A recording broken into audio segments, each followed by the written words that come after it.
Welcome back to the second season of Stephanie Hoover Has That Story.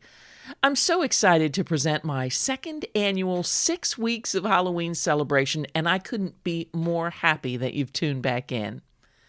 This week, I'm sharing the fascinating story of the killing of a horror movie franchise, specifically the surprisingly successful and enduring 1985 hit Fright Night. So, how is a movie franchise killed, you might wonder? God knows it wasn't the acting. With the legendary Roddy McDowall leading a talented young cast alongside the incredibly engaging Chris Sarandon, there was certainly no deficit of skill. And it definitely wasn't the writing. In fact, Fright Night influenced several later blockbusters with its unique take on the vampire genre.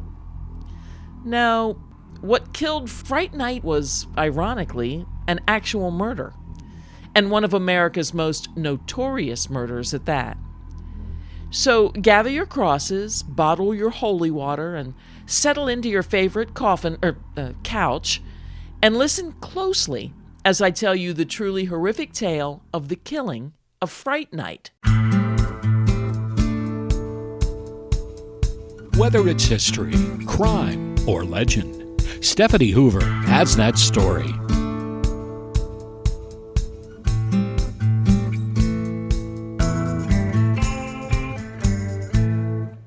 Jump-started by the 1978 blockbuster Halloween, the 1980s were a golden decade for American horror films, in particular the vampire genre.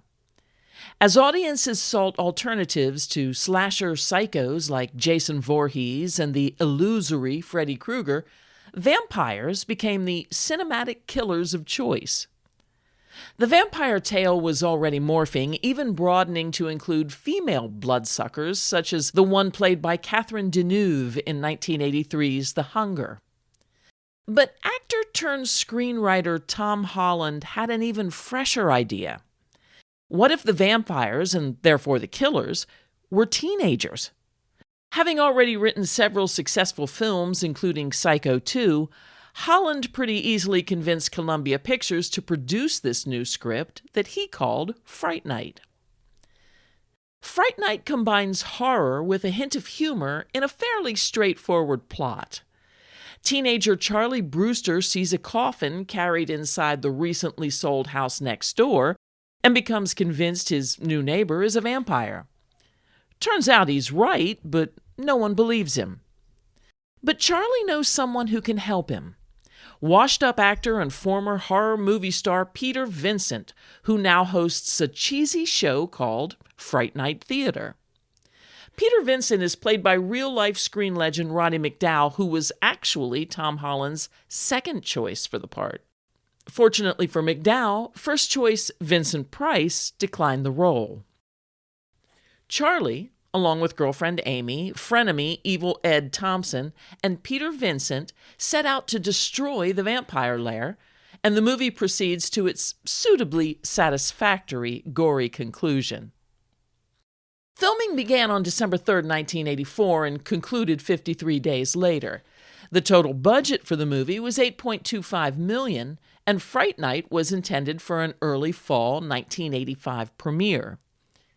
Pre-release buzz generated by an unusually strong ad campaign convinced the studio to not only bump up the release to August 2nd, but also to immediately plan a sequel. It was a good call. During its opening weekend in 1,542 theaters, the film earned back 75% of its production costs. By the year's end, it was the second highest-grossing horror movie of 1985, edged out only by the second installment of A Nightmare on Elm Street. By all measures, Fright Night was on track to become an extremely lucrative vampire franchise.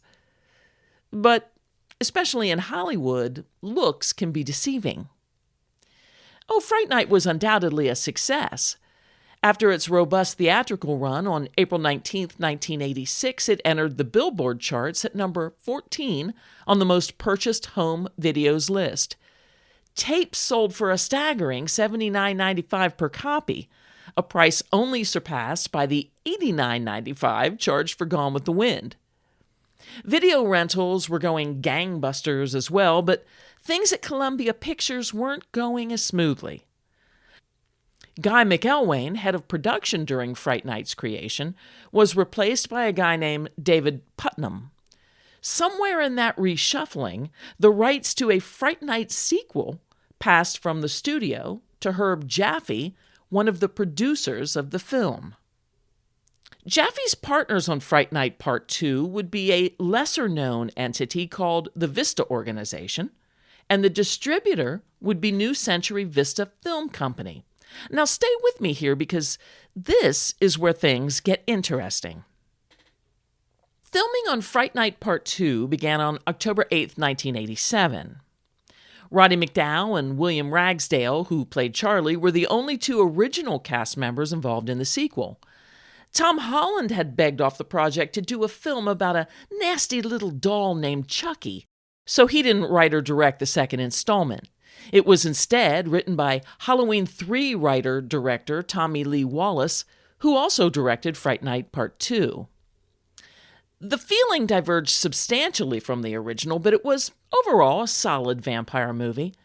But behind the scenes, and probably unbeknownst to star McDowall, trouble was brewing. I've been a researcher and a nonfiction writer for a long time, and I'll be honest with you, listeners, it took me far longer than I'd care to confess to establish the following facts, but they go something like this. About 6 weeks after filming on Fright Night Part 2 began, a subsidiary of a company called Carol Co. purchased the Vista Organization. Carol Co.'s executive vice president was a Cuban immigrant who'd done well for himself in both the record and movie industries, but was widely regarded as a bully and a corner cutter. In February 1988, the same executive merged two other companies to create an enterprise known as Live Entertainment Incorporated. I'll spare you all of the corporate mergers and details, but in short, Live's business model was to purchase mostly B-movies and turn them into profitable home rentals. And this was clearly the intent for Fright Night Part 2. To the cast and crew's dismay, the sequel premiered at only 2 theaters, one in LA and the other in New York. Still, it pulled in an astounding estimate of $6,500 per theater. Had the sequel enjoyed the same 1,500 theater exposure as the original film, Part 2 could have generated as much as $10 million its opening weekend, enough to recoup its budget and generate a profit. But that didn't happen. Although additional theaters were added, the increased distribution was minimal, and the film's entire domestic gross came to just over $2 million. Roddy McDowall was disappointed, and one can only assume angry. Not only was this franchise an incredibly welcome revival of his decades-long acting career, it was a project he genuinely enjoyed being part of. Hollywood lore has it that he scheduled a meeting with Live Entertainment's CEO, one the kindly actor would never forget. In fact, it's been reported that McDowall, who, by all accounts, never made an unpleasant public comment about anyone, called this executive the worst human being he'd ever met. Still, McDowall had been in communication with Tom Holland about a third film, and together they convinced the executive to take a second meeting, one scheduled for late August or early September 1989. That meeting never happened. To quote the legendary show business reporter Dominic Dunn, Jose Enrique Menendez made enemies all along the way in his rise to the high middle of the entertainment industry. His funeral was attended primarily by business acquaintances because he had few, if any, friends. Jose was rough, those who worked with him said. He was uncompromising, lacked the polish that most entertainment executives prided themselves on. He did what needed to be done to get what he wanted, hurt feelings be damned. If one believes accusations leveled against him while he worked for RCA Records, Jose was not above dishonest practices such as over-distributing albums to make them seem more successful than they were. So bad was his reputation that a public relations manager was hired to orchestrate his funeral in a way that might make the deceased executive appear more sympathetic. And it wasn't just professional colleagues that held a dim view of Jose. So hated was he by his sons that on the night of August 20th, 1989, 2 weeks before Jose was to meet with Roddy McDowall and Tom Holland about a third Fright Night film, they pumped a total of 5 22-gauge shotgun blasts into his head and body. Yeah, Jose's sons were those Menendez brothers. Initially, it was suspected that the brutal slaying had to be a mob hit. After all, there'd long been rumors that at least one of the companies with which Menendez was associated had ties to organized crime. As a result, the firms Menendez once headed lost revenue, influence, and share value. And their interest in a third Fright Night entry was lost as well. Through absolutely no fault of its own, the playfully fright-inducing films transformed from a seemingly eternal franchise into a 2-movie dead end, at least in the eyes of its contemporaries, but how short-sighted they were. Fright Night is now largely credited as the originator of the teenager as vampire trend, the seed that spawned later larger blockbusters like 1987's Lost Boys. The film's character Evil Ed, with his encyclopedic knowledge of bloodsucker behavior gleaned from a litany of vampire movies, also seems to presage the character of Randy in Scream.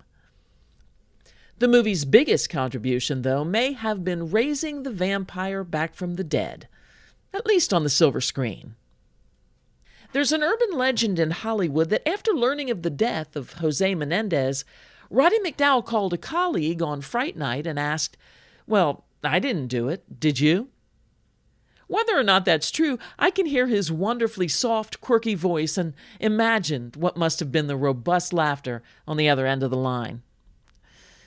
McDowall never did get to realize his dream of more Fright Night sequels, but Peter Vincent remains one of the most memorable, noble, and courageous of all horror movie characters. Perhaps, as Tom Holland recently promised, there will be another Fright Night. For me, the return of the great vampire killer can't come soon enough.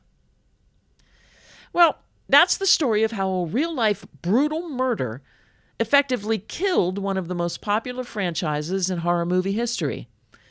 I hope you enjoyed hearing it as much as I enjoyed researching and writing it. As many of you know, I've got a new historical true crime book coming out this year. It's called Pretty Evil Pennsylvania, and it's an anthology of crimes committed by lawless ladies of the Keystone State. Roman and Littlefield's subsidiary Globe Pequot is releasing the book on December 1st, so please do look for it in bookstores and online retailers. I'll also be doing a giveaway on my website, stephaniehoover.com, so stop by and check that out as well. Thanks for listening, and until next week's second installment of the 6 Weeks of Halloween, please be well, be happy, and be kind.